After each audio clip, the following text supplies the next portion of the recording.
सभी को नमस्कार। आप सभी का स्वागत है इस चैनल पर जिसका नाम है स्नेह स्कूलिंग। आज हम कक्षा 10वीं गणित के अध्याय 3 की प्रश्नावली 3.1 का अध्ययन करेंगे। तो इस प्रश्नावली को शुरू करने से पहले हम कुछ महत्वपूर्ण बिंदु पर चर्चा करते हैं। सबसे पहले हम देखें यूनिट 3 का नाम है दो चर वाले रैखिक समीकरण युग्म। तो इसे हम सबसे पहले 4 स्टेप में समझते हैं। सबसे पहले हम बात करते हैं बीजीय व्यंजक की, कि बीजीय व्यंजक क्या होता है। तो अचर व चर का युग्म जो 4 अंक गणितीय operation plus minus into divide होता है उसे बीजीय व्यंजक कहते हैं। अर्थात बीजीय व्यंजक अचर और चर का एक सम्मिलित रूप होता है, जोड़ा होता है जिसे हम युग्म कहते हैं, और उनमें कोई सा भी ये गणितीय ऑपरेशन लगा होता है। उदाहरण के रूप में यदि प्लस ऑपरेशन के साथ में चर और अचर को लिखा जाए, जैसे कि 6x + 5 लिख दिया, तो इसमें ऑपरेशन प्लस है और यहाँ चर राशि x है और अचर 6 और 5 है, तो ये एक बीजीय व्यंजक हुआ। माइनस के साथ लिखें तो इसी में माइनस लगा देते हैं, तो ये माइनस के साथ बीजीय व्यंजक हो गया। इनटू के साथ में 6x × 5 हो गया, या फिर डिवाइड के साथ में 6x / 5। तो ये 4 उदाहरण इन चारों गणितीय ऑपरेशन के साथ में आपको बताए हैं। तो ये सभी बीजीय व्यंजक के ही उदाहरण है, तो इन्हें हम बीजीय व्यंजक कहते हैं। इसके बाद हम समझते हैं कि समीकरण क्या होती है। बीजीय व्यंजकों को बराबर के चिन्ह के साथ दर्शाना समीकरण कहलाता है। अर्थात अगर हम इन्हीं उदाहरण की बात करें तो अगर इन्हें बराबर के चिन्ह के साथ हम दर्शा दें तो ये समीकरण बन जाएंगे। यानी कि हम 6x + 5 = 0 लिख दें, या फिर 6x = -5 लिख दें, तो ये समीकरण के उदाहरण है। या फिर इसको देखें 6x - 5 को, तो ये भी बराबर में 0 लिखें, या 6x = 5 लिखें, तो ये भी समीकरण के उदाहरण है। या फिर ये गुणे में है तो 6x × 5 = 0 लिखें, या फिर 6x = 0 लिख दें, तो ये भी समीकरण के उदाहरण है। या फिर 6x/5 0 लिखें, या 6x = 0 लिख दें, तो ये सभी समीकरण के उदाहरण है। तो हम इन्हीं बीजीय व्यंजकों को यदि बराबर के चिन्ह के साथ में दर्शाते हैं तो उसे हम समीकरण कहते हैं। इसके बाद रैखिक समीकरण किसे कहते हैं? वह समीकरण जिसमें चर की अधिकतम घात 1 हो उसे रैखिक समीकरण कहते हैं। तो चर की अधिकतम घात 1 का मतलब ये है कि जो हमने ये समीकरण के रूप लिखे हैं इन सभी में चर राशि है x और x की अधिकतम घात 1 है, तो हम इन सभी को रैखिक समीकरण कह सकते हैं। यदि यहाँ चर राशि x की घात 2, 3 या 4 होती तो वो रैखिक समीकरण का उदाहरण नहीं होता। तो उदाहरण के रूप में इन्हीं सबको हम रैखिक समीकरण मान सकते हैं। यानी ये सभी जिनमें x की घात 1 है ये सभी रैखिक समीकरण के ही उदाहरण है। और इसके बाद चौथा बिंदु है दो चर वाले रैखिक समीकरण। यदि किसी रैखिक समीकरण में चरों की संख्या 2 हो तो उसे दो चर वाले रैखिक समीकरण कहते हैं। यानी कि यहाँ हम देखें तो यहाँ इन चारों समीकरणों में चरों की संख्या केवल 1, यानी कि केवल x चर ही इनमें चारों समीकरणों में है। यदि ऐसे रैखिक समीकरणों में 2 चर हों और दोनों की घात 1 हो, उदाहरण के रूप में यदि हम लिखें 6x + 5y = 3, तो यहाँ हम देख पा रहे हैं एक चर राशि x है और एक चर y है। ये दो चर वाले रैखिक समीकरण है क्योंकि इनकी घातें 1 है, तो इसे हम दो चर वाला रैखिक समीकरण कहेंगे। ये प्लस ऑपरेशन के साथ में है, माइनस के साथ में भी हम इसे बना सकते हैं। ये भी दो चर वाला एक रैखिक समीकरण है। तो इस प्रकार से इसे हम दो चर वाला रैखिक समीकरण कह सकते हैं, इन दोनों अलग अलग। अब इस अध्याय का नाम है दो चर वाले रैखिक समीकरण युग्म। तो दो चर वाले रैखिक समीकरण तो हमने देखे। युग्म का मतलब जोड़ा, कि एक समीकरण ये हो गई और दूसरी समीकरण ये हो गई, तो इन दोनों को हम साथ में दो चर वाले रैखिक समीकरण युग्म बोलते हैं। और इन दोनों युग्मों को कैसे हल किया जाए वो हम इस अध्याय में पढ़ेंगे। तो जैसा कि अभी हमने देखा कि ये दो चर राशियों वाले रैखिक समीकरण है और ये भी दो चर वाले रैखिक समीकरण है, और इन दोनों को साथ में हम दो चर वाले रैखिक समीकरण युग्म बोलेंगे। यदि इनमें बराबर के बाद हम 0 रख दें, यानी कि 6x + 5y प्लस का 3 इधर आके माइनस का 3 हो जाएगा और बराबर 0, और उसी प्रकार से 2x + 7y - 11 = 0। तो इन दोनों की तुलना अब हम इनके व्यापक रूप से कर सकते हैं। व्यापक रूप मतलब कि ये समीकरण 1 हुई, ये समीकरण 2 हुई।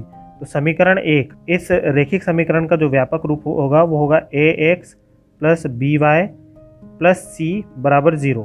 यानी कि यहाँ देखिए ये ax plus B Y plus C बराबर 0 है।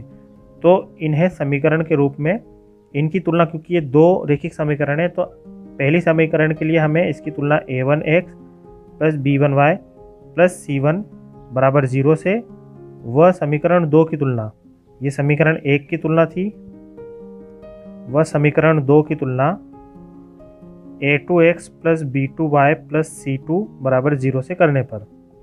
तो ये इनके व्यापक रूप है, इन्हीं से हम इनकी तुलना करेंगे। तो यहाँ देखिए समीकरण 1 में जो x का गुणांक है वो a1 कहलाएगा, तो यहाँ a1 बराबर 6 हुआ। जो y का गुणांक है वो b1 कहलाएगा, तो यहाँ b1 बराबर 5 हुआ। और जो अचर राशि है वो c1 होगी, c1 बराबर -3। यहाँ चिन्हों का आप विशेष ध्यान रखें कि हमें चिन्ह सहित इनके गुणांकों को लिखना है। यहाँ a1, b1 और c1, a1 जो है x का गुणांक है, b1 y का गुणांक है और c1 अचर राशि है। इसी प्रकार से अगर हम a2 की बात करें, a2 यानी कि दूसरी समीकरण की तुलना हम a2x plus b2y plus c2 से कर रहे हैं, तो a2 यहाँ हुआ 2, b2 होगा y का गुणांक 7 और c2 होगा अचर राशि -11। तो इस प्रकार से ये रैखिक समीकरण का व्यापक रूप होता है और हम इसके समीकरणों की युग्मों की तुलना इस प्रकार से समीकरण 1 की a1x plus b1y plus c1 बराबर 0 से करेंगे और समीकरण 2 की a2x plus b2y plus c2 बराबर 0 से तुलना करेंगे। तो इनके गुणांक a1 b1 और अचर राशि c1, a2 b2 और अचर राशि c2 हमें इस प्रकार से प्राप्त होगी। अब यहाँ एक बात और आपको ध्यान रखनी होगी कि किसी भी रैखिक समीकरण में a बराबर 0 नहीं होगा और b बराबर 0 नहीं होगा। यानी कि x का गुणांक और y का गुणांक कभी भी 0 नहीं हो सकता, तभी वह दो चर वाला रैखिक समीकरण कहलाएगा। क्योंकि यदि यहाँ a 0 हो गया तो ये पूरा पद हट जाएगा, तो केवल एक ही चर राशि बचेगी, तो ये केवल रैखिक समीकरण होगा, दो चर वाला रैखिक समीकरण हम इसे नहीं कह सकते। या फिर अगर b 0 हो जाए तो ax बचेगा, तो उसमें भी केवल एक ही चर रह जाएगा। इसलिए यहाँ ध्यान रखिए कि a और b बराबर 0 नहीं हो सकते, या फिर a square plus b square बराबर भी 0 यहाँ नहीं हो सकते किसी भी रैखिक समीकरण के लिए। तो इस बात का आप ध्यान रखिएगा। अब इन रैखिक समीकरणों को हल करने की दो विधियां होती है। पहली विधि आलेखी विधि होगी और दूसरी विधि बीजीय विधि। तो इन समीकरणों को हल करने के लिए हम दो विधियां पढ़ेंगे, आलेखी विधि और बीजीय विधि, और ये विधियां अगली प्रश्नावली में हम समझेंगे। अभी हम अध्ययन करते हैं प्रश्नावली 3.1 का, जिसमें 3 प्रश्न हैं और उसमें हमें इन्हें हल करने की आवश्यकता नहीं है, केवल दी गई समस्याओं को समझ के समीकरणें हमें बनानी है। तो देखते हैं प्रश्नावली 3.1। तो प्रश्नावली 3.1 का पहला प्रश्न है, आफताब अपनी पुत्री से कहता है 7 वर्ष पूर्व मैं तुमसे 7 गुनी आयु का था, अब से 3 वर्ष बाद मैं तुमसे केवल 3 गुनी आयु का रह जाऊंगा। इस स्थिति को बीजगणितीय एवं ग्राफीय रूप में व्यक्त कीजिए। तो सबसे पहले इस दी गई समस्या को हमें बीजगणितीय रूप में व्यक्त करना होगा और उसके बाद ग्राफीय विधि में हमें इसे व्यक्त करना होगा। तो सबसे पहले आप इन प्रश्नों को छोटी कक्षाओं में भी समझ चुके हैं, यहाँ मैं आपको रफ में अलग से थोड़ा सा समझा देता हूँ कि यदि प्रश्न में दिया है, यदि हम आफताब और उसकी पुत्री की आयु को x और y दो चर राशियाँ माने, तो प्रश्न में बोला गया है कि आफताब अपनी पुत्री से कहता है कि 7 वर्ष पूर्व मैं तुझसे 7 गुनी आयु का था।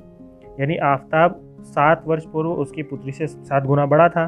तो सबसे पहले 7 वर्ष पूर्व की बात हो रही है। 7 वर्ष पूर्व दोनों की आयु में से 7 वर्ष हम घटा देंगे, तो अगर वर्तमान आयु आफताब की x है तो 7 वर्ष पूर्व उसकी आयु x - 7 हो जाएगी और पुत्री की 7 वर्ष पूर्व की आयु y - 7 हो जाएगी। अब आफताब कह रहा है कि वह उसकी पुत्री से 7 गुना बड़ा था, यानी कि आफताब की आयु उसकी पुत्री की आयु से 7 गुनी थी। तो इन दोनों की आयु को हम इक्वल करने के लिए उसकी पुत्री की आयु को 7 गुना में करना होगा, तभी जाके अब ये दोनों की आयु बराबर हो पाएगी। इस प्रकार से हमने पिछली कक्षा में भी सीखा है। और अगले कथन में अब आफताब बोलता है कि अब से 3 वर्ष बाद मैं तुमसे केवल 3 गुनी आयु का रह जाऊंगा। तो 3 वर्ष बाद की बात हो रही है, तो अगर वर्तमान आयु x है तो 3 वर्ष बाद x + 3 और पुत्री की y प्लस 3। तो 3 वर्ष बाद के लिए आफ्ताब ने कहा है कि 3 वर्ष बाद मैं तुमसे केवल 3 गुनी आयु का रह जाऊँगा। तो 3 गुनी आयु का आफ्ताब रहेगा, तो हमें बराबर करने के लिए उसकी पुत्री को 3 गुना करना होगा। तो ये दोनों अब बराबर आयु के हो जाएंगे। तो ये 7 वर्ष पूर्व के लिए हमें इस प्रकार से समीकरण बनानी होगी और 3 वर्ष बाद के लिए हमें इस प्रकार से समीकरण बनानी होगी। अब हम इसे उत्तर के रूप में हम किस प्रकार से लिखेंगे, तो हम लिखेंगे माना आफ्ताब की वर्तमान आयु बराबर x वर्ष तथा उसकी पुत्री की वर्तमान आयु बराबर y वर्ष। तो अब पहली शर्त के अनुसार प्रश्न में पहली शर्त दी गई है कि आफ्ताब 7 वर्ष पूर्व उसकी पुत्री की आयु का 7 गुना था। तो इसके लिए हमें दोनों की पहले 7 वर्ष पूर्व की आयु लिखनी होगी। तो चूंकि 7 वर्ष पूर्व आफ्ताब की आयु वर्तमान आयु x वर्ष है, तो 7 वर्ष पूर्व x माइनस 7 वर्ष तथा 7 वर्ष पूर्व उसकी पुत्री की आयु वर्तमान आयु पुत्री की y है, तो 7 वर्ष पूर्व y माइनस 7 वर्ष। अब इसलिए क्योंकि हमें दोनों की आयु की तुलना करनी है, इसलिए हमें एक तरफ लिखना होगा आफ्ताब की आयु और बराबर लगा के दूसरी ओर लिखना होगा उसकी पुत्री की आयु। तो 7 वर्ष पूर्व आफ्ताब की आयु थी x माइनस 7 और 7 वर्ष पूर्व उसकी पुत्री की आयु y माइनस 7। आफ्ताब ने बोला है कि 7 वर्ष पूर्व वो उसकी पुत्री की आयु से 7 गुना था, तो हमें बराबर करने के लिए उसकी पुत्री को 7 गुना करना होगा। अब इसे हम हल कर लेते हैं। तो x माइनस 7 बराबर यहाँ 7 का मल्टीप्लाई कर देंगे, 7y माइनस 7 7 49। अब दोनों चर राशियाँ एक ही ओर और अचर राशि को हम दूसरी ओर लिख देते हैं। यहाँ x है 7y को भी हम बराबर के इधर ले आएंगे, तो ये हो जाएगा माइनस 7y और बराबर माइनस 49 उधर पहले से है और ये माइनस 7 उधर आके प्लस 7 हो जाएगा। तो इस प्रकार से ये x माइनस 7y बराबर यहाँ हो जाएगा। बड़ी संख्या माइनस की है इसलिए घटाने पर माइनस का 42। तो इसे ही हम अभी समीकरण नंबर 1 नाम देते हैं। अब हम दूसरी शर्त के अनुसार लिखते हैं। दूसरी शर्त में आफ्ताब ने कहा है कि 3 वर्ष बाद वह उसकी पुत्री से 3 गुनी आयु का रह जाएगा। तो सबसे पहले हमें इन दोनों की 3 वर्ष बाद की आयु लिखनी होगी। तो 3 वर्ष बाद आफ्ताब की आयु, आफ्ताब की वर्तमान आयु x है, 3 वर्ष बाद हो जाएगी x प्लस 3 वर्ष और 3 वर्ष बाद उसकी पुत्री की आयु हो जाएगी y प्लस 3 वर्ष। क्योंकि वर्तमान आयु y है तो 3 वर्ष बाद y प्लस 3। अब फिर से हमें तुलना करनी है, तो इसलिए आफ्ताब की आयु बराबर उसकी पुत्री की आयु। तो 3 वर्ष बाद आफ्ताब की आयु है x प्लस 3 और 3 वर्ष बाद उसकी पुत्री की आयु है y प्लस 3। तो आफ्ताब ने कहा है कि 3 वर्ष बाद वो उसकी पुत्री से 3 गुना रह जाएगा। तो बराबर करने के लिए हमें पुत्री को 3 गुना करना होगा। क्योंकि आफ्ताब इससे 3 गुना हो जाएगा, तो बराबर के लिए हमें पुत्री को यानी छोटी राशि को 3 गुना करना होगा। तो अब ये दोनों बराबर हो जाएंगे। इसे भी हम हल करेंगे। तो x प्लस 3 बराबर 3 का मल्टीप्लाई करेंगे, 3y प्लस 3 तिया 9। फिर चर राशियाँ एक और अचर राशियों को दूसरी ओर लिख देते हैं। तो x ये प्लस 3y इधर आएगा तो माइनस का 3y और यहाँ पे 9 है, 3 प्लस का है उधर आके माइनस का 3 हो जाएगा। तो x माइनस 3y अब यहाँ बच गया, बड़ी संख्या प्लस की है इसलिए प्लस का 6। ये भी समीकरण नंबर 2 हो गई। तो इस प्रकार से हमारे पास 2 समीकरण प्राप्त हुई है। तो प्रश्न में पहले बोला गया है कि इसे बीजीय रूप में दर्शाना है, तो हम लिखेंगे बीजीय रूप में लिखने पर इन दोनों समीकरणों को हम साथ में लिख देते हैं। अब x माइनस 7y बराबर माइनस 42 और x माइनस 3y बराबर 6। तो ये हो गई हमारे पहले भाग का उत्तर, जिसमें हमने इसे बीजीय रूप में लिख दिया है। अब हमें प्रश्न में बोला गया है कि इसे ग्राफी रूप में भी व्यक्त करना है, तो अब हम ग्राफी रूप में व्यक्त करेंगे। उसे हम इस ओर समझ लेते हैं। तो ग्राफ बनाने के लिए हमें, क्योंकि हमारे पास 2 समीकरण हैं, तो हमें 2 अलग अलग टेबल बनानी होगी जिसमें x के अलग अलग मान लेकर हमें y प्राप्त करना होगा। तो सबसे पहले हम समीकरण 1 के लिए टेबल बनाते हैं। तो समीकरण 1 हमने लिखी है x माइनस 7y बराबर माइनस 42।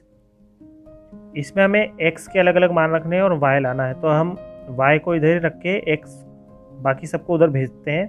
y बराबर यहाँ -42 है, प्लस x उधर आके माइनस का x हो जाएगा, और जो 7 है वो गुणे में है -7, तो -7 इसके बटे में आ जाएगा। अब हम ऊपर से माइनस कॉमन निकाल सकते हैं। y बराबर माइनस कॉमन निकाला तो अंदर बच जाएगा 42 प्लस x, और नीचे -7, माइनस से माइनस कैंसिल हो जाएगा, तो y बराबर अब हमारे पास बचा 42 प्लस x बटे 7। तो अब हमें ग्राफ बनाने के लिए कम से कम x के 2 अलग अलग मान रखने होंगे। तो सबसे पहले हम रखते हैं x बराबर 0 रख लेते हैं, आप कुछ भी रख सकते हैं। 0 रखने पर यदि हम x बराबर 0 रखेंगे इस समीकरण में, तो y बराबर हमें मिलेगा 42 प्लस 0 बटे 7, या y बराबर 42 बटे 7, 7 से कैंसिल होगा, 7 से 42, तो y का मान हमें मिलेगा 6। इसी प्रकार से इस समीकरण में हम अब x का मान 7 रख के देख लेते हैं। यहाँ मान मैं अपनी इच्छानुसार रख रहा हूँ, आप भी अपनी इच्छानुसार कोई सा भी मान रख सकते हैं। तो कम से कम 2 मान हमें रखने होंगे। तो इस समीकरण में हम वापस लिखेंगे, तो y बराबर 42 प्लस x के स्थान पर हम 7 रखेंगे, और नीचे चल रहा है 7, तो y बराबर 42 और 7 49 बटे 7, 7 7 49, y बराबर हमें मिला 7। तो इस प्रकार से x के 2 अलग अलग मान रखने पर y के 2 अलग अलग मान प्राप्त हुए। इसे हम एक टेबल में व्यवस्थित रूप से रख देते हैं। तो टेबल कैसी बनानी है, यहाँ देखिए हमने x के मान रखा और y हमें यहाँ प्राप्त हुआ।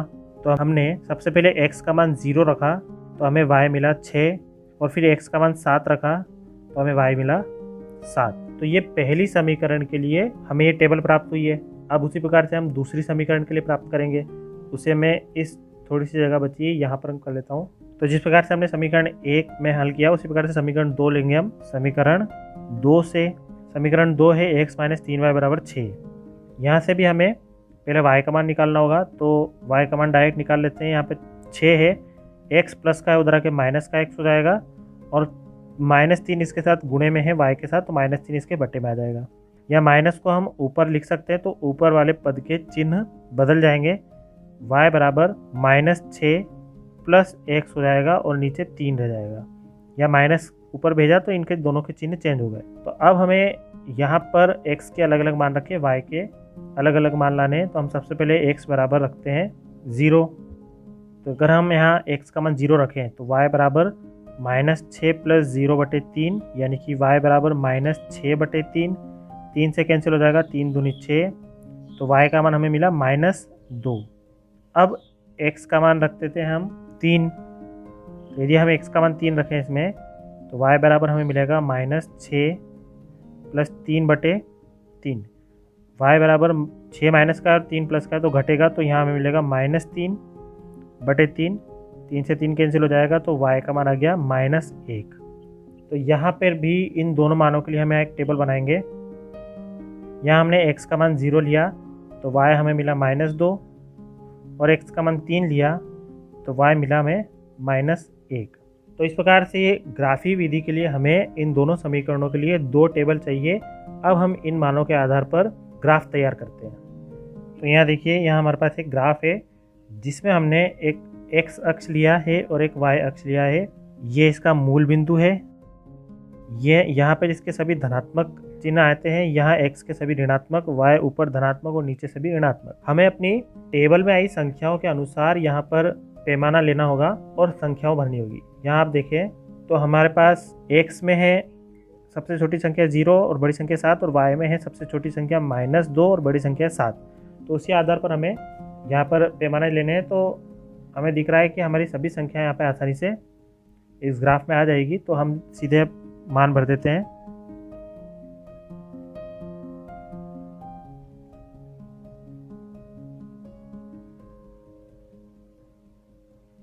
तो यहाँ हमने x के सभी मान ले लिए धनात्मक, और x इस और ऋणात्मक, यहाँ y के सभी मान ऊपर धनात्मक और नीचे सभी ऋणात्मक। अब हमें हमारी द्वारा बनाई गई टेबल के अनुसार इनमें मान भरने। तो हम सबसे पहले हमारे टेबल को देखें, तो यहाँ पर पहली समीकरण के लिए हमें x दिया है 0 और हमें y प्राप्त हुआ 6। तो x 0 तो यही होता है, x और y 0। y पर हम 6 देखेंगे, तो y पर +6 है, तो यहाँ ऊपर हमें मिलेगा, ये है वो बिंदु 6। तो यहाँ पर इस बिंदु पर x 0 और y 6 हुआ, तो इस बिंदु के निर्देशांक हो जाएंगे x पर 0 और y पर 6।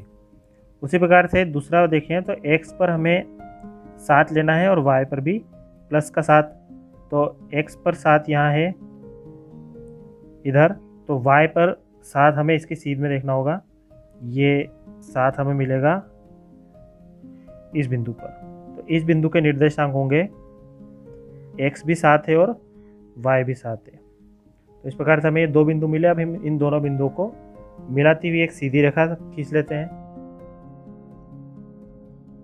तो इस प्रकार से हमें एक सरल रेखा प्राप्त हुई। अब हमें दूसरी टेबल देखें तो दूसरी टेबल में हमें x 0 था तो y हमें -2 मिला, तो x तो 0 यही है, y में -2 यहाँ होगा, तो इस बिंदु के निर्देशांक होंगे 0 और -2।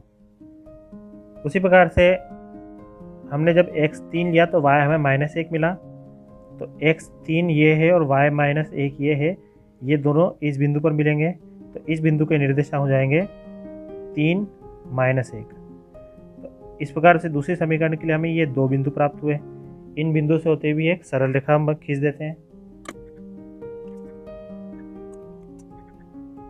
तो इस प्रकार से हमने इन दोनों समीकरणों का ग्राफीय निरूपण कर दिया है और इन दोनों समीकरणों के बिंदुओं के आधार पर इन रेखाओं को भी हमें इन समीकरण का नाम देना होगा। हमने देखा था हमें ये बिंदु प्राप्त हुए थे समीकरण 1 से, और समीकरण 1 थी x - 7y बराबर -42। तो जो हमारी पहली रेखा खींची है उसका नाम हमें देना होगा x - 7y बराबर -42, और जो हमने दूसरी सरल रेखा प्राप्त हुई है वह हमें इस दूसरी समीकरण से प्राप्त हुई है जो है x - 3y बराबर 6।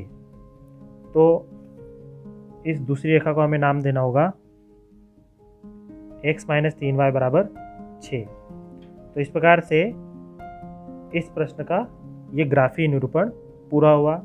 तो इस प्रकार से ये पहला प्रश्न हल हुआ, जिसमें हमने इस प्रश्न के दो अलग अलग भाग हल किए। पहले भाग में हमने इसे बीजी रूप में हमने दी गई समस्या को बीजी रूप में दर्शाया, उसके बाद हमने इन दोनों समीकरणों के आधार पर एक ग्राफ तैयार किया।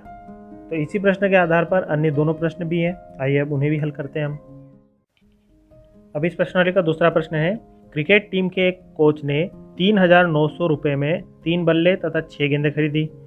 बाद में उसने एक और बल्ला तथा उसी प्रकार की 3 गेंदें 1,300 रुपये में खरीदी। इस स्थिति को बीजगणितीय तथा ज्यामितीय रूपों में व्यक्त कीजिए। तो हमें करना वही है जो हमने पहले प्रश्न में किया, सिर्फ समस्या दूसरी है। प्रश्न में दिया है बल्ले और गेंदें खरीदने के बारे में बोला गया है और उनके रुपए दिए गए हैं। तो हम यह मान लेते हैं, माना एक बल्ले का मूल्य बराबर x रुपये तथा एक गेंद का मूल्य बराबर y रुपये। तो एक बल्ले का मूल्य x रुपये है और एक गेंद का मूल्य y रुपये हमने माना। इस आधार पर प्रश्न में बोला है,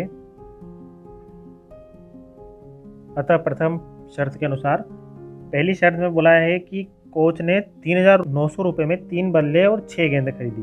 तो 3 बल्ले यानी कि अगर एक बल्ले का मूल्य x रुपये तो 3 बल्ले का मूल्य कितना हुआ, 3x हो जाएगा। उसी प्रकार से अगर एक गेंद का मूल्य y है तो उसने 6 गेंदें खरीदी है तो 6 गेंदों का मूल्य 6y। तो 3 बल्ले और 6 गेंदों का मूल्य अगर हम जोड़ें तो वो 3,900 रुपये में उस कोच ने खरीदा। तो इसे हम और आगे हल कर सकते हैं। यदि हम यहाँ से 3 कॉमन निकाल लें तो ये आगे सरल हो जाएगा। 3 कॉमन निकालेंगे तो यहाँ बचेगा x + 2y बराबर 3,900। यहाँ 3 गुणे में है, बराबर के उधर भेजेंगे तो वो उसके डिवाइड में चला जाएगा। तो x + 2y बराबर 3,900 बटे 3। 3 से ये कैंसिल हो जाएगा, 3,900, 3 एकम 3, 3 एकम 3, 3 तिया 9, 2 0। तो हमें मिला x + 2y बराबर 1,300। इसे हम समीकरण 1 नाम देते हैं। उसी प्रकार से पुनः द्वितीय शर्त के अनुसार, अब दूसरी शर्त में प्रश्न में बोला गया है कि उसने एक बल्ला और उसी प्रकार की 3 गेंदें 1,300 रुपये में खरीदी है। तो एक बल्ला यानी कि एक बल्ले का मूल्य तो x रुपये ही है, तो x रुपये में एक बल्ला और 3 गेंदें, एक गेंद का मूल्य y है तो 3 गेंदों का मूल्य 3y हो जाएगा। एक बल्ले और 3 गेंदों का मूल्य को जोड़ें तो उसने 1,300 रुपये में एक बल्ला और 3 गेंदें खरीदी। अब देखें तो यहाँ से कुछ कॉमन नहीं निकल पा रहा है, कुछ हल नहीं हो रहा है, तो यही समीकरण नंबर हम 2 मान लेते हैं। तो बस हमें यही चाहिए था, बीजगणितीय रूप में हमने अब इन समीकरणों को लिख देना है। तो हम लिखेंगे, अतः बीजगणितीय रूप में लिखने पर इन दोनों समीकरणों को हम साथ में लिख देते हैं। अब x + 2y बराबर 1300 और x + 3y बराबर ये भी 1300। तो इस प्रकार से ये हुआ इसका बीजगणितीय निरूपण। अब हम प्रश्न का दूसरा भाग करते हैं, जिसमें हमें इसे ज्यामितीय रूप में व्यक्त करना है, यानी ग्राफ बनाना है। तो ग्राफ बनाने के लिए वही समीकरण 1 लेते हैं हम सबसे पहले। तो अब हम लिखेंगे समीकरण 1 से। समीकरण 1 देखें हम तो है x + 2y बराबर 1300। यहाँ हमें y का मान निकालना है, तो x और 2y को उधर भेजना होगा। सबसे पहले y का मान निकालना है, तो 1300 उधर पहले से है, प्लस का x उधर आके माइनस का x हो जाएगा, और 2 गुणे में है, ये बटे में आ जाएगा, तो बटे में 2। अब यहाँ हमें x के अलग अलग मानों को रख के y के अलग अलग मान लाना है। तो हम सबसे पहले x का मान क्या रखेंगे, x बराबर, यहाँ आप देखिए 1300 में से हमें एक या दो छोटी छोटी संख्याओं को घटाएंगे तो ग्राफ हम नहीं बना पाएंगे, क्योंकि एक पेज में लिमिट होती है। उसमें हम यदि x का कोई छोटा मान लें तो y का एक बहुत बड़ी संख्या आ जाएगी, तो उसे हम ग्राफ में दर्शा नहीं पाएंगे। इसलिए हम कोई बड़ी संख्या रखते हैं। हम यहाँ x का मान 100 लेके देखते हैं। ऐसी संख्या लीजिए जिससे वो नीचे वाली संख्या से कट भी जाए, इसलिए 100 लेना सही है। x बराबर 100 रखने पर आप देखेंगे y बराबर 1300 माइनस x के स्थान पर हम रखेंगे 100 बटे 2। इसके आगे मैं इस साइड कर देता हूँ। तो 1300 में से 100 घटेगा तो हमें मिलेगा 1200। तो यहाँ लिख देता हूँ मैं y बराबर 1200 बटे 2। 1300 में से 100 गया तो 1200 बटे 2। अब 2 से ये कैंसिल हो जाएगा, 2 एकम 2, 2 छंग 12 और 2 0, तो हमें y का मान प्राप्त हुआ 600। अब हम x का मान कुछ और लेते हैं, एक और मान लेते हैं x का। x बराबर हम रखते हैं इस बार 300 रख के देख लेते हैं। तो अगर हम x बराबर 300 रखेंगे तो यहाँ देखें तो y बराबर 1300 माइनस 300 बटे 2 हो जाएगा। y बराबर 1300 माइनस 300 बटे 2। तो अब हमें मिलेगा 1300 में से 300 गया तो 1000 बटे 2। 2 से इसको काटेंगे तो हमें मिलेगा 500। तो यहाँ y का मान हमें प्राप्त हुआ 500। अब इसे भी हम एक टेबल के रूप में लिख देते हैं, इन दोनों मानों को। तो यहाँ देखिए हमने पहले x का मान 100 लिया तो हमें y का मान 600 प्राप्त हुआ। तो x और y, x का मान हमने 100 लिया तो y मिला हमें 600। फिर हमने x का मान 300 लिया तो y मिला 500। तो ये पहली समीकरण से हमने टेबल बना दी। अब हम लेते हैं दूसरी समीकरण, समीकरण 2 से। समीकरण 2 हमारे पास है x + 3y बराबर 1300। यहाँ से भी हम पहले y का मान निकालेंगे, तो y बराबर 1300 इधर पहले से है, प्लस x उधर आके माइनस का x हो जाएगा, और 3 गुणे में है तो ये बटे में आ जाएगा, तो बटे 3। अब यहाँ हम ऐसी संख्या रखें जिसे 1300 में से घटाने पे वो 3 से कट भी जाए और हमें बड़ी संख्या रखनी है। तो हम यहाँ x का मान रखते हैं 100 ही रख के देख लेते हैं। x बराबर 100 रखने पर तो y बराबर 1300 माइनस x के स्थान पर हम रखेंगे 100 बटे 3। तो y बराबर 1300 में से 100 गया तो मिलेगा हमें 1200 बटे 3। 3 से 1200 कैंसिल हो जाएगा, 3 चौक 12। तो हमें y का मान मिला 400। अब फिर से हमें x का ऐसा मान रखना है जिससे 1300 में से घटाने पे 3 से वो कट जाए। तो इस बार हम रखते हैं x बराबर 400 रख के देख लेते हैं इस बार। तो देखिए y बराबर 1300 माइनस 400 बटे 3। y बराबर 1300 माइनस 400 बटे 3। तो y बराबर 1300 में से 400 हम घटाएंगे तो हमें मिलेगा 900 बटे 3। 3 से 900 को काटेंगे तो हमें मिलेगा 3 या 9 यानी 300। y का मान हमें प्राप्त हो गया 300। तो यहाँ पर हमने इस दूसरी समीकरण के लिए भी 2 अलग अलग मान ले लिए। इसके लिए भी हम एक टेबल बना देते हैं। तो सबसे पहले हमने इस दूसरे समीकरण में x का मान 100 लिया तो y का मान हमें 400 मिला। 100 लेने पर 400। फिर हमने x का मान 400 लिया तो y का मान 300 मिला।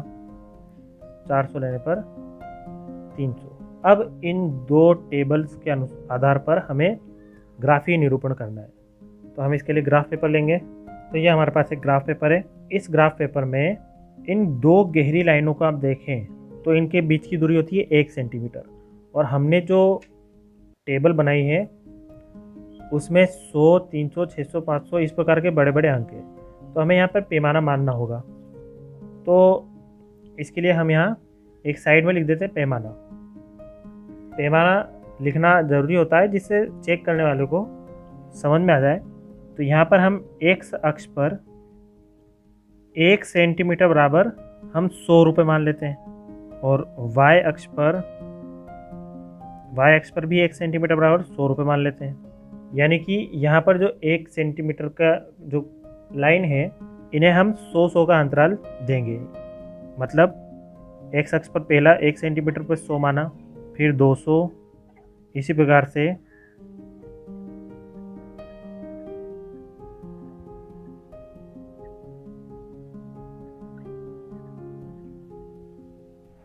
तो इस प्रकार से हमने ग्राफ में इस पैमाने को मानकर संख्या हमने अंकित कर दी है। संख्या रेखा पर हमने संख्या अंकित कर दी है। अब हम इस टेबल के अनुसार देखते हैं।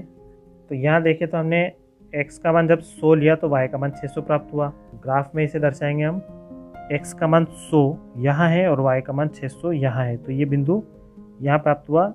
इसके निर्देशांक होंगे x का मान 100, y का मान 600। फिर दूसरा बिंदु, जब हमने x का मान 300 लिया तो y हमें 500 मिला। तो x का मान 300 यहाँ है और y का मान 500 यहाँ है। तो ये बिंदु यहाँ बनेगा। इस बिंदु के निर्देशांक होंगे x का मान 300 और y का मान 500। अब इन दोनों बिंदुओं को मिलाती हुई एक रेखा को बना देते हैं हम। तो ये रेखा पहली समीकरण से प्राप्त हुए बिंदुओं के आधार पर बनाई है, इसलिए इस रेखा को हम पहली समीकरण का नाम देंगे। पहली समीकरण हमने देखी थी वो थी x + 2y = 1300। तो इस समीकरण को हम लिखेंगे x + 2y = 1300। अब दूसरी समीकरण के बिंदु यहाँ देखिए तो ये हमने दूसरे समीकरण से ये बिंदु लिए थे जहाँ हमने x का मान 100 लिया तो y हमें 400 प्राप्त हुआ।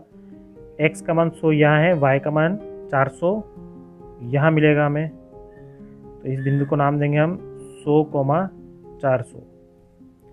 फिर जब हमने x का मान 400 लिया तो y का मान 300 प्राप्त हुआ। तो यहाँ है x का मान 400 और ये है y का मान 300। इन दोनों को मिलाएंगे तो ये इस बिंदु पर मिलेंगे। इस बिंदु के निर्देशांक होंगे x का मान 400, y का मान 300। तो इस प्रकार से हमें ये दो बिंदु और प्राप्त हुए। इन दोनों को भी मिला देते हैं हम। तो इस प्रकार से हमें ये दूसरी समीकरण से ये दूसरी सरल रेखा प्राप्त हुई। इसका नाम इस दूसरी समीकरण के नाम पे देना होगा। तो दूसरी समीकरण थी x + 3y = 1300। तो इस रेखा का नाम हम देंगे x + 3y = 1300। तो इस प्रकार से इस दूसरे प्रश्न का भी हमने ग्राफीय निरूपण कर लिया है। अब हम देखते हैं हमारा इस प्रश्नावली का तीसरा प्रश्न। अब इस प्रश्नावली का तीसरा प्रश्न है 2 किलोग्राम सेब और 1 किलोग्राम अंगूर का मूल्य किसी दिन 160 रुपये था। 1 महीने बाद 4 किलोग्राम सेब और 2 किलोग्राम अंगूर का मूल्य 300 रुपये हो जाता है। इस स्थिति को बीजगणितीय तथा ज्यामितीय रूप में व्यक्त कीजिए। करना वही है जो हमने पहले और दूसरे प्रश्न में किया, सिर्फ समस्या अलग है। इस बार हमें 1 किलोग्राम अंगूर और 1 किलोग्राम सेब के मूल्य को x और y मानना होगा। तो हम लिखेंगे माना 1 किलोग्राम सेब का मूल्य बराबर x रुपये और इसी प्रकार से 1 किलोग्राम अंगूर का मूल्य बराबर y रुपये। तो प्रथम शर्त के अनुसार पहले शर्त में बुलाए प्रश्न में 2 किलोग्राम सेब और 1 किलोग्राम अंगूर का मूल्य किसी दिन 160 रुपये था। 2 किलोग्राम सेब यानी कि अगर 1 किलोग्राम सेब का मूल्य x रुपये है तो 2 किलोग्राम सेब का मूल्य हो जाएगा 2x रुपये। 1 किलोग्राम अंगूर का मूल्य y रुपये है तो 1 किलोग्राम का y हो जाएगा और इन दोनों का मूल्य कुल मूल्य है 160 रुपये। 2 किलोग्राम सेब और 1 किलोग्राम अंगूर का कुल मूल्य किसी दिन 160 रुपये था। तो ये इस प्रकार से हमारी पहली समीकरण बन जाएगी। इसे हम और हल नहीं कर सकते, इसलिए ये समीकरण 1 है। फिर हम लिखेंगे द्वितीय शर्त के अनुसार। अब दूसरी शर्त में बोला है प्रश्न में 1 महीने बाद 4 किलोग्राम सेब और 2 किलोग्राम अंगूर का मूल्य 300 रुपये हो जाता है। तो 1 महीने बाद 4 किलोग्राम सेब, यानी कि 1 किलोग्राम का मूल्य x है, तो 4 किलोग्राम का 4x, और 2 किलोग्राम अंगूर, 1 किलोग्राम अंगूर का मूल्य y है, तो 2 किलोग्राम का हो जाएगा 2y, और इन दोनों का कुल मूल्य 300 रुपये हो जाता है। तो इसे आप देख सकते हैं, यहाँ कॉमन निकाल के हम और आगे हल कर सकते हैं। तो यहाँ 2 कॉमन निकल जाएगा, यहाँ बच जाएगा 2x प्लस 2 कॉमन निकलेगा तो y बराबर 300, 2 गुणे में है इसके बटे में चल जाएगा, तो 2x प्लस y बराबर 300 बटे 2, 2 से कैंसिल हो जाएगा ये 150, तो हमें मिला 2x प्लस y बराबर 150। ये समीकरण नंबर 2 हुई। तो इस प्रकार से ये 2 समीकरण हो गई, यही बीजगणितीय रूप है। तो हम लिखेंगे, अतः बीजगणितीय रूप में लिखने पर समीकरण 1 है 2x प्लस y बराबर 160, और समीकरण 2 है 2x प्लस y बराबर 150। अब हम इसे ज्यामितीय रूप में व्यक्त करेंगे। तो सबसे पहले हम लेंगे समीकरण 1 से। समीकरण 1 है 2x प्लस y बराबर 160। यहाँ से हमें y का मान निकालना पहले, तो 2x को उधर भेजना होगा, तो y बराबर 160 प्लस का 2x उधर आके माइनस का 2x हो जाएगा। अब हमें यहाँ पर x का वो मान रखना है जिससे y का एक ऐसा मान प्राप्त हो जिसे ग्राफ में हम स्पष्ट रूप से दर्शा सके। तो हम x बराबर यहाँ रख लेते हैं 40, रख के देख लेते हैं। तो y बराबर हमें मिलेगा 160 माइनस 2, और x गुणे में है तो 2 इंटू x का मान 40, y बराबर 160 माइनस 40 दूना 80, तो y बराबर हमें प्राप्त हुआ 160 में से 80 गए तो 80। अब इसी प्रकार से x का एक और मान लेना होगा हमें। इस बार हम x बराबर लेते हैं 50। तो x का मान अगर हम 50 रखेंगे तो y बराबर हमें मिलेगा 160 माइनस 2x है तो 2 इंटू 50, तो y बराबर 160 माइनस 50 दूनी 100, y बराबर 160 में से 100 गया तो 60 प्राप्त होगा। तो इन मानों को हम एक टेबल में दर्शा देते हैं। जब हमने x का मान 40 लिया तो y हमें मिला 80, x का मान 40 लेने पर y मिला 80, और फिर x का मान 50 लिया तो y मिला 60। ये समीकरण 1 से हमने ये टेबल बनाई। अब हम लेते हैं समीकरण 2। समीकरण 2 देखें तो 2x प्लस y बराबर 150। इसमें भी हम पहले y का मान निकालेंगे, तो y बराबर 150 प्लस 2y उधर आके माइनस का 2x हो जाएगा, प्लस 2x उधर आके माइनस का 2x हो जाएगा। अब हम यहाँ x के अलग अलग मान लेते हैं। तो हम यहाँ x का मान लेते हैं 70, रख के देखते हैं यहाँ पर। तो इस समीकरण में y बराबर 150 माइनस 2 इंटू एक्स के स्थान पर हम रख देंगे 70। तो y बराबर 150 माइनस 2 सती 14 यानी 140, तो y हमें मिला 10। फिर हम x का मान अब लेते हैं 60। यदि हम x का मान 60 लें तो इस समीकरण से y बराबर 150 माइनस 2 इंटू 60, तो y बराबर 150 माइनस 60 दूना 120, तो y बराबर 150 में से 120 गया तो हमें मिलेगा 30। तो इस प्रकार से इन्हें भी हम टेबल के रूप में दर्शा देते हैं। जब हमने x का मान 70 लिया तो y मिला 10, और जब हमने x का मान 60 लिया तो y मिला 30। तो इस प्रकार से ग्राफ बनाने के लिए हमारे पास ये 2 टेबल प्राप्त हो गई है। अब हम देखते हैं इसका ग्राफी निरूपण ग्राफ बनाकर। तो ये हमारे पास एक ग्राफ है, हमें इसमें भी पैमाना मानना होगा। तो यहाँ देखें, जो हमने टेबल बनाई है दोनों, इन दोनों टेबल में 10, 30, 70, 60, 40, 50, 80, 60 इस प्रकार की संख्या आ रही है। यानी कि हमें इन्हें पैमाना 1 सेंटीमीटर बराबर 10 रुपये लेकर कर सकते हैं, क्योंकि ये रुपये ही एक तरह से। तो हम इस ग्राफ में पैमाना लेते हैं। यहाँ पर x अक्ष पर 1 सेंटीमीटर बराबर हम लेंगे 10 रुपये, और y अक्ष पर 1 सेंटीमीटर बराबर हम लेंगे यहाँ पर भी 10 रुपये। तो इस प्रकार से ये हमने पैमाना बना दिया। अब हम इसका ग्राफ बनाते हैं। सबसे पहले हमें इसके संख्या रेखा पर संख्याएं निरूपित कर देनी है।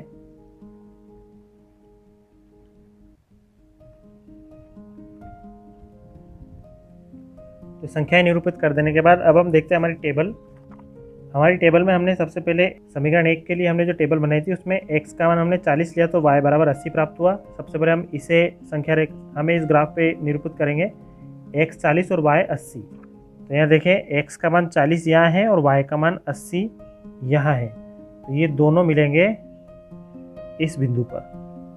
तो इस बिंदु को हम बोलेंगे x का मान 40 है तो 40, y का मान 80, तो ये 40 80। इसके बाद अब दूसरा बिंदु, यहाँ देखें तो x का मान जब हमने 50 लिया तो y का मान 60 प्राप्त हुआ।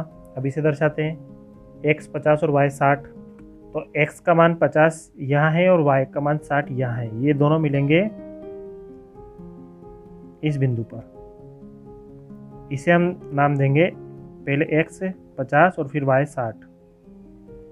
इस प्रकार से दो बिंदु प्राप्त हुए, इनसे होती हुई हम एक सरल रेखा खींच लेते हैं। तो इस प्रकार से ये एक सरल रेखा में प्राप्त हुई है। इस सरल रेखा का नाम वही होगा जो हमारी समीकरण 1 थी। तो यहाँ देखें, समीकरण 1 थी हमारी 2x + y = 160, वही ली थी हमने 2x + y = 160। तो इस समीकरण का नाम होगा 2x + y = 160। अब हम दूसरी टेबल से बिंदुओं को अंकित करते हैं। तो ये दूसरी टेबल है, इसमें हमने x का मान 70 लिया तो y हमें 10 मिला। पहले हम ये दर्शाते हैं 70 और 10। तो यहाँ देखिए x का मान 70 यहाँ है और y का मान 10 यहाँ है, तो ये बिंदु यहाँ मिलेगा। इसके निर्देशांक हो जाएंगे x का मान 70 और y का मान 10। फिर देखें तो टेबल में जब x का मान 60 है तो y का मान 30 है, 60 30। तो यहाँ देखिए x का मान 60 यहाँ है और y का मान 30 यहाँ है, ये दोनों बिंदु यहाँ मिलेंगे। इस बिंदु के निर्देशांक हो जाएंगे x का मान 60 और y का मान 30। अभी इन दोनों बिंदुओं को भी मिलाती हुई एक सरल रेखा खींचते हैं हम पहले। तो ये हमें सरल रेखा दूसरी प्राप्त हुई। दूसरी समीकरण के लिए इस सरल रेखा का नाम दूसरी समीकरण का ही नाम देना होगा। तो देखिए दूसरी समीकरण थी 2x + y = 150, तो इस समीकरण का नाम होगा 2x + y = 150। तो इस प्रकार से ये दोनों समीकरणों से हमने ये ग्राफ तैयार किया और देख पा रहे हैं आप ग्राफ में दोनों सरल रेखाएं समांतर हमें प्राप्त हुई है। इससे पहले जो दोनों ग्राफ हमने बनाए थे उनमें सरल रेखाएं प्रतिच्छेदी थी, यानी एक दूसरे को प्रतिच्छेद कर रही थी, और ये समांतर रेखा कहते हैं इसे। इसके बारे में हम अगली प्रश्नावली में विस्तृत रूप से समझेंगे कि इन रेखाओं के प्रतिच्छेदी, समांतर और संपाती होना क्या है। तो तीसरे प्रश्न में भी हमने दी गई समस्या को बीजगणितीय रूप और ज्यामितीय रूप में इस प्रकार से हमने दर्शाया, और ये प्रश्नावली 3.1 भी हमारी यहीं समाप्त होती है। अगली प्रश्नावली 3.2 का अध्ययन हम अगले वीडियो में करेंगे। तब तक के लिए धन्यवाद।